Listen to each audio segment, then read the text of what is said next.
The decimal expansion of the rational number 14,587 upon 1,250 will terminate after. बेटा हमें क्या find करना है? एक रैशनल नंबर हमें गिवन है. Rational number means which is in P by Q form. P by Q form में होता है जो. और हमें ये बताना है जो इसकी डेसिमल एक्सपेंशन है ना, वो कितने प्लेसेस के बाद टर्मिनेट करेगी. तो इसके लिए बेटा हम सबसे पहले जो रैशनल नंबर है उसके डिनोमिनेटर को प्राइम फैक्टराइज करेंगे, यानी कि prime factorisation of q find करेंगे. तो प्राइम फैक्टराइजेशन ऑफ क्यू क्या आई बेटा? 2 रेज टू पावर 1 और 5 रेज टू पावर 4 आ गई. ठीक है. अब ये प्राइम फैक्टराइजेशन किस फॉर्म में है बेटा? It is of the form 2 raise to power n multiply 5 raise to power n की फॉर्म में. यानी कि इसकी प्राइम फैक्टराइजेशन में जो प्राइम फैक्टर है ओनली 2 and 5 है और कुछ भी नहीं है. देन बेटा जो इसकी डेसिमल एक्सपेंशन होगी ना, वो टर्मिनेटिंग डेसिमल एक्सपेंशन होगी. अगर किस फॉर्म में आए? 2 raise to power n multiply 5 raise to power n की फॉर्म में आए. अब बेटा अगर मान लो सपोज यहाँ पर एक नंबर और आ जाता, लाइक 3 रेज टू पावर 2 हो आ जाता. ठीक है. 3 raise to power 2. 3 raise to power 2 क्या है बेटा? 9 है. फिर हम क्या करते? तो फिर हम ये चेक करते हैं कि 2 प्राइम फैक्टर 2 और 5 को छोड़ के जो इसके 2 और 5 के अलावा जो भी प्राइम फैक्टर आए हैं उससे क्या ये न्यूमरेटर जो है p जो है डिविजिबल है या नहीं, ये चेक करना होगा. अगर ये डिविजिबल होगा तो इसको हम कट कर देंगे. ये पूरा कट हो जाएगा. मान लो अगर ये 9 से डिविजिबल हो, इस केस में ये डिविजिबल नहीं है, लेकिन अगर बाय चांस हो तो बेटा हम इसको और इसको कट कर देंगे तो भी ये रिमूव हो जाएगा. तो फिर वापस प्राइम फैक्टराइजेशन किस फॉर्म में आ गई? 2 raise to power n multiply 5 raise to power n की फॉर्म में. तो भी इसकी जो डेसिमल एक्सपेंशन है टर्मिनेटिंग डेसिमल एक्सपेंशन रहेगी. लेकिन सेकंड और अदर केस में अगर ये इससे डिविजिबल नहीं होता, 3 की पावर 2 डिविजिबल नहीं होती, ठीक है, तो उस केस में जो डेसिमल और ये 3 रह जाता है, ये प्राइम फैक्टरेशन में 3 रह जाता है, कट नहीं होता उस न्यूमरेटर से और ये 3 रह जाता है, तो उस केस में डेसिमल एक्सपेंशन टर्मिनेटिंग नहीं होगी. It will be non terminating और रिपीटिंग होगी. Non terminating repeating decimal expansion आएगी. इस बात को आप बेटा अपने माइंड में रख लेना. तो मीन वाइल इस क्वेश्चन में हमारे पास ये 3 है ही नहीं, तो हमें चेक करने की जरूरत ही नहीं है इस पर्टिकुलर क्वेश्चन में. तो इस 3 को मैंने 3 की पावर 2 को हटा दिया. अब नेक्स्ट, अब हमारा क्वेश्चन क्या है बेटा कि हमें इसकी डेसिमल एक्सपेंशन देखनी है कि कितने प्लेसेस के बाद टर्मिनेट होगी. तो हम इसको डेसिमल में कन्वर्ट भी कर लेते हैं.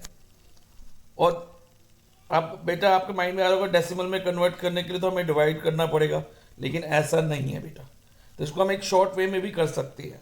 अगर ये टर्मिनेटिंग डेसिमल एक्सपेंशन कंफर्म हो गई है ना, तो इसको हम एक शॉर्ट ट्रिक से भी कर सकते हैं कन्वर्ट. तो शॉर्ट ट्रिक क्या है ध्यान से समझना. और इसके तो शॉर्ट ट्रिक ये है बेटा, जैसे इधर पावर 4 है, 5 की पावर 4 है, लेकिन इधर 2 की पावर क्या है? 1 है. तो हम 2 की पावर को भी 4 बनाएंगे, जो बड़ी वाली पावर के इक्वल कर देंगे. वो कैसे करेंगे? न्यूमरेटर और डिनोमिनेटर को 2 रेज टू पावर 3 से मल्टीप्लाई करा के. ओके, क्या करके? न्यूमरेटर और डिनोमिनेटर को 2 रेज टू पावर 3 से मल्टीप्लाई करा के. ऐसा क्यों किया बेटा? क्योंकि जब हम इसको न्यूमरेटर में 2 की पावर 1 और 2 की पावर 3 को मल्टीप्लाई करेंगे ना, तो एक लॉ ऑफ एक्सपोनेंट होता है x raise to power n multiply x raise to power n. तो पावर्स क्या होती है? x raise to power m plus n, यानी कि पावर्स ऐड हो जाती है. यानी कि ये दोनों पावर्स 2 की जो दोनों पावर्स है ऐड हो जाएगी. और ऐड होने पे 1 + 3 क्या बनेगा? पावर 4 ही बनेगी ना बेटा. तो इसलिए हमें इसको 2 क्यूब से न्यूमरेटर और डिनोमिनेटर को मल्टीप्लाई करा दिया. अब न्यूमरेटर में हम ऐसे लिखेंगे 2 क्यूब, और डिनोमिनेटर में बेटा क्या हो जाएगा? बेस सेम है और हम मल्टीप्लाई करा रहे हैं. तो 5 से तो ये नहीं होगा बेटा, लेकिन 2 से मल्टीप्लाई होगा. तो 2 की पावर क्या हो जाएगी बेटा? 1 + 3, ये 1 है और ये पावर 3, इन दोनों पावर्स को ऐड कर देंगे अकॉर्डिंग टू दिस लॉ. तो 1 + 3 कितना होता है बेटा? 4 ही होता है ना. तो यहाँ 4 आ गया. Then we also have 5 raise to power 4. अब न्यूमरेटर में क्या होगा बेटा? ध्यान से समझना. 14587 मल्टीप्लाई बाय 8। अब डिनोमिनेटर में बेटा ध्यान देना, हमारे पास आएगा, हमें किस फॉर्म में दिया है, 2⁴ मल्टीप्लाई 5⁴, यानी कि यहाँ पर पावर सेम है लेकिन बेस डिफरेंट है। तो ऐसे केस में हम क्या करते हैं बेटा, बेसिस को मल्टीप्लाई कर देते हैं और एक कॉमन पावर लिख देते हैं। मान लो x⁻m है, मल्टीप्लाई y⁻m है, तो हम इसको x multiply y whole power m लिख सकते हैं। तो इधर 2 मल्टीप्लाई बाय 5 क्या होगा, 10⁻⁴ हो जाएगा। ठीक है, यही होगा ना बेटा, यस, क्योंकि हमने पावर बेसिस को मल्टीप्लाई कर दिया, पावर को कॉमन लिख दिया। तो अब आगे करते हैं बेटा इस क्वेश्चन को हम। ठीक है, तो अब हम 14587 को 8 से मल्टीप्लाई करेंगे। जब हम 14587 को 8 से मल्टीप्लाई करते हैं ना, तो देखो क्या आता है, 14587 मल्टीप्लाई बाय 8, तो ये बनेगा बेटा हमारा 116,696 अपॉन 10 की पावर 4, यानी कि 10 को 4 टाइम मल्टीप्लाई कराओगे बेटा 10,000 आएगा। फाइन।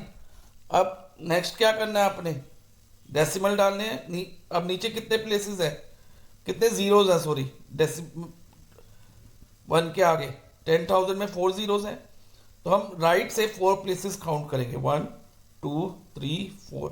तो डेसिमल कहाँ आएगा, यहाँ से राइट से काउंट करना है, 1 2 3 4। तो डेसिमल हमारा 6 से पहले आ जाएगा, इस वाले 6 से, तो इट वुड बी 11.6696। तो अगर डेसिमल एक्सपेंशन में करने को भी बोलते हैं ना, तो बेटा आप इस तरह से डेसिमल में इसको ला सकते हो, अगर ये टर्मिनेटिंग डेसिमल एक्सपेंशन है। लेकिन इस क्वेश्चन में हमसे क्या पूछा था कि after how many places will decimal expansion terminate. तो कितने प्लेसेस आ रहे हैं बेटा डेसिमल एक्सपेंशन में, 4 प्लेसेस ही तो आ रहे हैं। यस सर, 4 प्लेसेस आ रहे हैं, तो 4 डेसिमल प्लेसेस के बाद ये टर्मिनेट हो जाएगी। तो हमारा आंसर हो गया ऑप्शन डी। लेकिन बेटा एक बात को और सुनना, ध्यान से सुनना, इसको हम शॉर्टकट वे में भी कर सकते हैं इस क्वेश्चन को। अगर सिर्फ हमसे ये पूछा कि after how many places will it terminate, तो हम प्राइम फैक्टराइज करने के बाद ना, जैसे प्राइम फैक्टराइज कर ली, तो जो बड़ी वाली पावर है ना, बड़ी वाली पावर क्या थी, 2 की पावर 1 थी, इधर 5 की पावर 4 थी, और अगर ये 2 और 5 ही आना चाहिए, ये भी ध्यान रखना है कि प्राइम फ्रैक्शन में 2 और 5 ही आना चाहिए। तो हम बड़ी वाली पावर को देखेंगे, वो क्या है, 4, तो हम कह देंगे कि it will terminate after 4 decimal places.